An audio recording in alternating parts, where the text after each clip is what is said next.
حضرت ابراہیم علیہ السلام نے تمام انبیاء میں سے وفا کی حد کر دی کہ محمد کے دین کو بچانے کے لیے، محمد کے دین کو محمد تک پہنچانے کے لیے اپنے بیٹے کو ذبح کی جگہ پر لٹا دیا۔ تو جب لٹا دیا تو اللہ خوش ہوا، تو اللہ نے خوش ہو کے حضرت ابراہیم علیہ السلام کو محمد کی وفا کے بدلے عہدہ امامت نصیب کیا۔ تو حضرت ابراہیم اتنے دنا انبیاء تھے، اتنے دنا، اتنے عقل مند پیغمبر خدا تھے، وہ وہاں پہ نہیں رکے کہ مجھے وہ عہدہ امامت، اے بارگاہ الہ اس عہدہ امامت کو منتقل کر دے، میری ذریت میں منتقل کر دے۔ تو اس وقت اللہ نے قرآن پاک میں یہ وعدہ کر دیا تھا، جو تیری ذریت میں سے ظالم ہوں گے یہ عہدہ امامت ان تک نہیں پہنچے گا۔ تو یہی لا ینال عہد الظالمین کہ یہ عہدہ امامت ظالموں کو نہیں چھو سکتا، کیونکہ امامت کے عہدے کے لیے معصوم ہونا ضروری ہے۔ تو ہم 40 سال میں جو ایک صورت یاد نہ کر سکے اس کو ہم علی سے افضل کیسے مان سکتے ہیں؟ ہمارا کسی پہ اعتراض نہیں، رب ذوالجلال کی قسم ہم سب کا احترام کرتے ہیں، نیت سے احترام کرتے ہیں، لیکن اس کا احترام کرتے ہیں جس پر اللہ راضی، جس پر اللہ کا رسول راضی، جس پر رسول کی بیٹی بطول راضی۔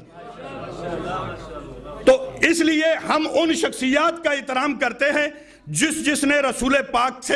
وفا کی۔ تو مولا علی علیہ السلام نے وفا کی۔ صلوات بر محمد و آل محمد۔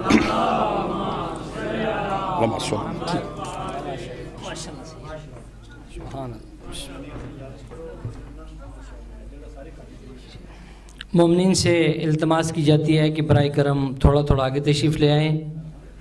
تاکہ پروگرام کا ماحول بھی جب بن جائے اور جو مومنین بعد میں تشریف لائیں ان کو بھی بیٹھنے میں آسانی ہو۔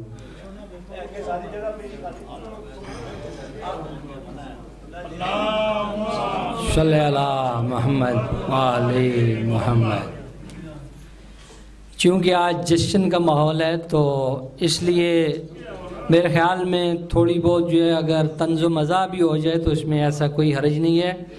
میرے کہنے کا یہ مقصد تھا کہ آگے بھی جو جگہ ہے یہ بھی فری ہے، پیچھے حال کے پچھلا حصہ اور اگلا حصہ دونوں فری ہیں۔ ایسا صلوات پڑھیں بآواز بلند۔ نعرہ تکبیر، اللہ نعرہ رسالت، یا رسول اللہ، نعرہ حیدری، یا علی، حیدری، یا علی، اور محمد و آل محمد بلند تر صلوات۔ اللہم صلی علی محمد آل محمد۔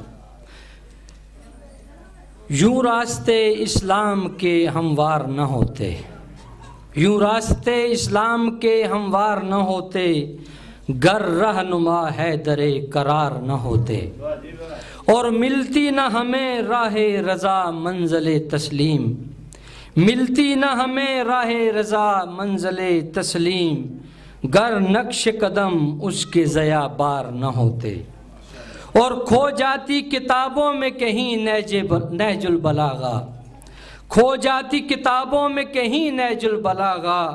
خطبات اگر علم کے شاکار نہ ہوتے، اور دعویٰ نہ سلونی کا علی لاتے زباں پر، دعویٰ نہ سلونی کا علی لاتے زباں پر، استاد اگر رحمت مختار نہ ہوتے، اور حق گوئی علی والوں کی ہوتی نہ نمایاں، حق گوئی کبھی علی والوں کی ہوتی نہ نمایاں، سولی پہ اگر میسم تمار نہ ہوتے، اور توصیف علی دار پہ میسم نہیں کرتے، توصیف علی دار پہ میسم نہیں کرتے، گر واقف ربز رسن و دار نہ ہوتے، اور آتی نہ اگر دوش نبوت پر امامت،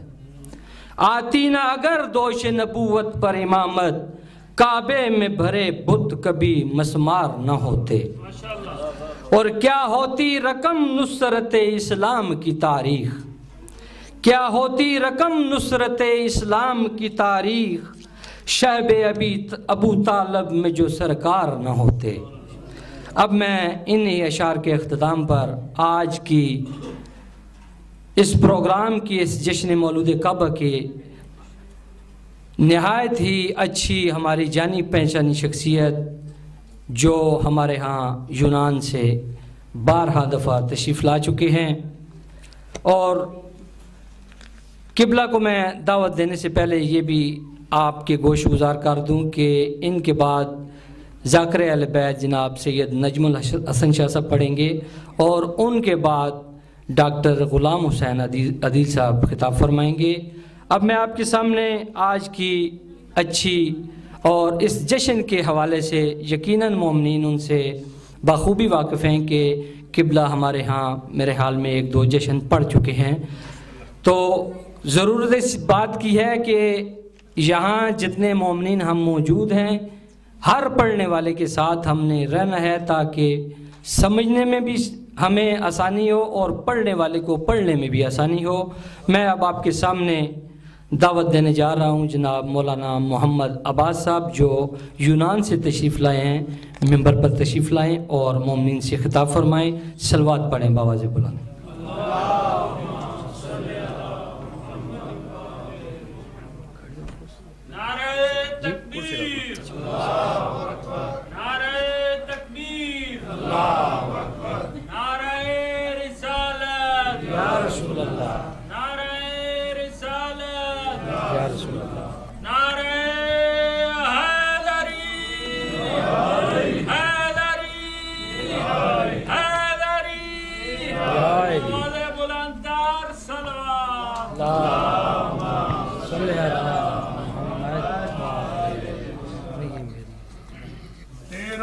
رجب ہے آج جشن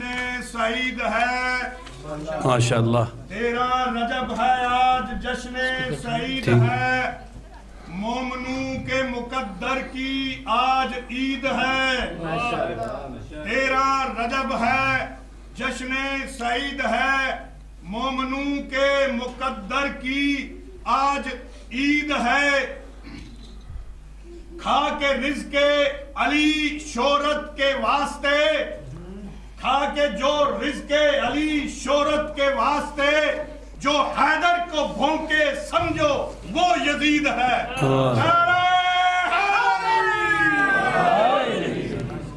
علی سے بغض بھی ہے اور حج کی خواہش بھی، علی سے بغض بھی ہے اور حج کی خواہش بھی، عبادتوں کے بھی کچھ اصول ہوتے ہیں۔ علی سے بغض بھی ہے اور حج کی خواہش بھی، عبادتوں کے بھی کچھ اصول ہوتے ہیں، تو علی کی جائے ولادت سے انحراف تو کر، میں دیکھتا ہوں حج تیرا کیسے قبول ہوتا ہے۔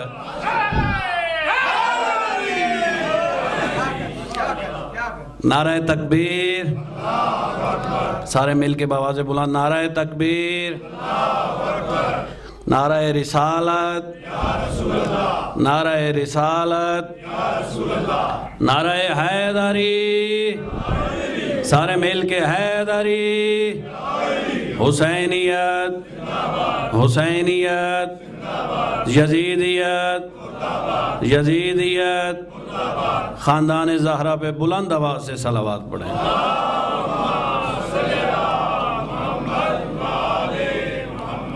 اعوذ باللہ السمیع العلیم من الشیطان اللعین الرجیم، ماشاءاللہ لا حول ولا قوت الا باللہ العلی العظیم، علیہ توکلت و الیہ انیب و نعم المولا و نعم النصیر، رب اشرح لی صدری ویسر لی امری واحلل عقدۃ من لسانی یفقہوا قولی، اما بعد فقد قال اللہ تبارک و تعالی فی کلامہ المجید و فرقانہ الحمید و قولہ الحق و هو اصدق القائلین، بسم اللہ الرحمن الرحیم، اطیعوا اللہ و اطیعوا الرسول وَأُولِي الْأَمْرِ مِنْكُمْ صَلَوَاتٌ۔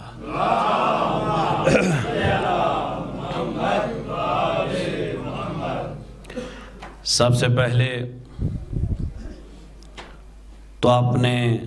وقت کے امام بالخصوص اور بالعموم آپ تمام مومنین کی خدمت میں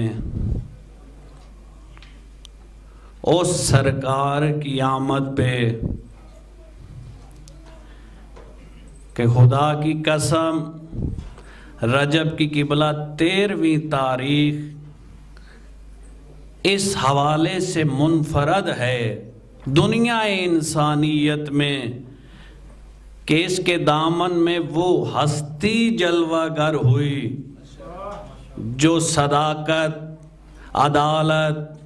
شجاعت، عبادت، طہارت، ہمت و جرت، زہد و راہ میں خدا کا ایسا شاہکار جس کی نظیر کائنات میں ملنا مشکل ہے، اس کی آمد پہ ہدیہ تبریک پیش کرتا ہوں اور دعا گو ہوں کہ اس ذکر کے صدقے جو پریشان حال ہیں مولا ان کی پریشانیوں کو دور فرمائے، جو بے روزگار ہیں مولا انہیں روزگار عطا فرمائے، جو بے اولاد ہیں مولا انہیں اولاد نرینہ سہل عطا فرمائے،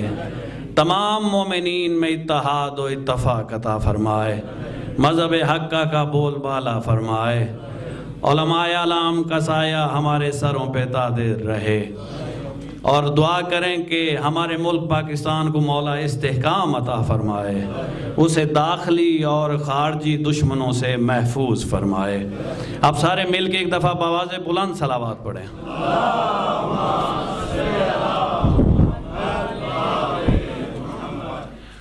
چونکہ میرے بعد قبلہ صاحب نے پڑھنا ہے، میں چاہتا ہوں کہ اصل موضوع وہی پڑھیں، لیکن جس آیت کو میں نے سرنامہ کلام بنایا ہے بغیر کسی تمہید کے قبلہ اپنے موضوع کی طرف کہ اطیع اللہ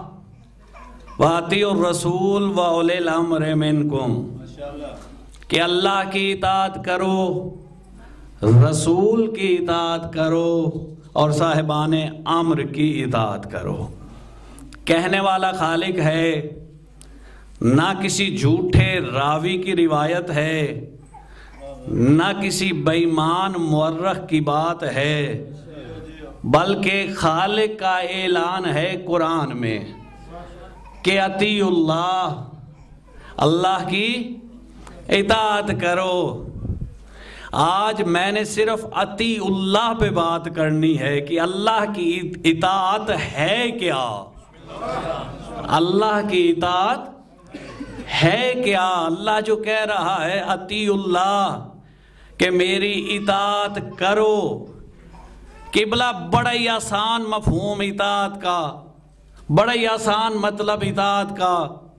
کہ کسی کی مرضی اور منشا کے مطابق چلنے کا نام اطاعت ہے،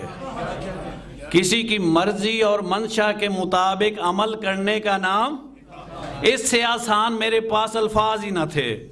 کہ کسی کی مرضی اور منشا کے مطابق عمل کرنے کا نام اطاعت ہے۔ اب جو کہہ رہا ہے اطیع اللہ کہ اللہ کی اطاعت کرو، تو اطاعت تو ہوگی مرضی اور منشا کے مطابق۔ مرضی قبلہ اس کی ہوتی ہے جس کی کیفیت معلوم ہو۔ اگر آپ کے سروں سے جملے گزر گئے تو قبلہ اس میں میرا کوئی قصور نہیں، آپ کو کافی ذہین مجمع سمجھ کے میں نے اس موضوع کو شروع کیا ہے، اور 3 اشرے میں آپ کے پاس پڑھ چکا ہوں۔ جو باتیں میں نے آج کرنی ہے میں نے اس سے پہلے 5-6 سالوں میں آپ کو بتائی نہیں کہ اطیع اللہ، اللہ کی اطاعت کرو۔ قبلہ اطاعت ہوتی ہے مرضی اور منشا کے مطابق، تو اللہ کی اطاعت ہوگی اس کی مرضی اور منشا کے مطابق۔ تو مرضی معلوم اس کی ہوتی ہے جس کی کیفیت معلوم ہو، جس کی حیثیت معلوم ہو، جس کی ذات معلوم ہو، جس کی ماہیت معلوم ہو، اور جس کی نہ کیفیت معلوم، نہ حیثیت معلوم، نہ ذات معلوم، نہ حدود اربع